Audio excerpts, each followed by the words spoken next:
Di dalam surah Al-Quran, suratul Fatihah, kita sering baca bahwa Allah Subhanahu wa Ta'ala memberikan nikmat kepada orang-orang yang memang orang tadi dianak emaskan oleh Allah Subhanahu wa Ta'ala.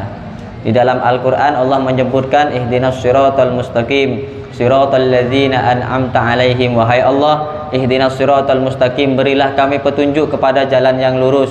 Siratal ladzina an'amta alaihim, jalannya orang yang telah engkau berikan nikmat. Ghairil maghdubi alaihim, bukan yang engkau murkai. Ada orang, Pak, Bu, dapat nikmat dari Allah tapi dia dimurkai. Yang kita inginkan, kita dapat nikmat dari Allah, nikmat tadi bisa menjadi penyelamat untuk kita.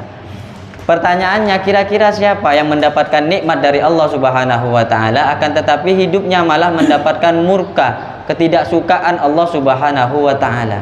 Dikatakan dalam Al-Quran, ghairil maghdubi alaihim waladdallin, bahwa orang-orang yang dimurkai oleh Allah Subhanahu wa Ta'ala, orang-orang yang sesat tadi ditafsiri oleh para ulama adalah orang-orang Yahudi. Kenapa dengan orang-orang Yahudi disebutkan orang-orang yang dimurkai oleh Allah Subhanahu wa Ta'ala? Bahwa orang-orang Yahudi pada zaman dahulu termasuk hamba-hamba yang diidolakan, hamba-hamba yang dielu-elukan oleh Allah. Saking dielu-elukannya, Pak, orang-orang Yahudi oleh Allah Subhanahu wa Ta'ala, ketika keluar dari rumahnya mau menuju suatu tempat senantiasa dinaungi oleh awan. Dikatakan dalam Al-Quran, wa zallalna alaikumul ghamamah. Ketika dia keluar dari rumahnya hendak bepergian, maka tidak akan pernah merasakan panas dan tidak akan pernah merasakan capek dan sebagainya. Kenapa?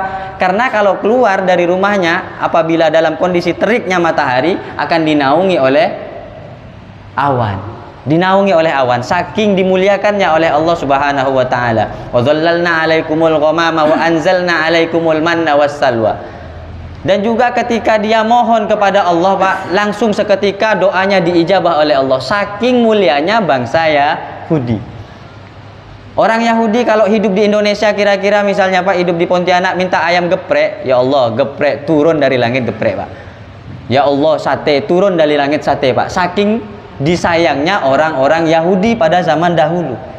Wa anzalna alaikumul manna wassalwa, apapun yang diminta dia turun langsung dari langit, diberikan oleh Allah Subhanahu wa Ta'ala.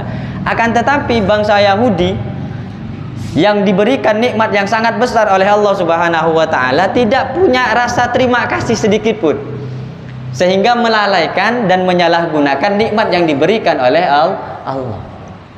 Hingga akhirnya apa? Ketika dia menyalahkan nikmat yang diberikan oleh Allah Subhanahu wa Ta'ala, katanya Allah dalam Al-Quran, kunu qiradatan khasi'in, jadilah kamu monyet. Pak, Bapak tahu monyet, Pak? Bu, tahu monyet, Bu? Orang Yahudi itu kira-kira fisiknya, Pak, monyet apa bukan? Bukan. Tentunya bukan. Kalau lihat fisiknya, orang-orang Yahudi ganteng, Pak. Bahkan ada yang lebih ganteng dari kita semua. Akan tetapi yang dimaksud dengan kunu qiradatan khasi'in, jadilah kamu monyet, yang dimaksud adalah karakter dan sifatnya sama persis seperti sifatnya monyet. Bagaimana sifatnya monyet? Yang pertama, monyet pasti memiliki sifat yang rakus, tamak, luar biasa, Pak. Kalau Bapak tak percaya, bisa dibuktikan. Bapak cari monyet, kasih makan. Satu tangannya ngambil tangan kanan, kasih lagi ngambil enggak, Pak? Ngambil tangan kiri megang, kasih lagi ngambil enggak, Pak? Ngambil kakinya ngambil, Pak? Enggak ada tangan lagi, udah dua, Pak, tinggal kakinya, Pak.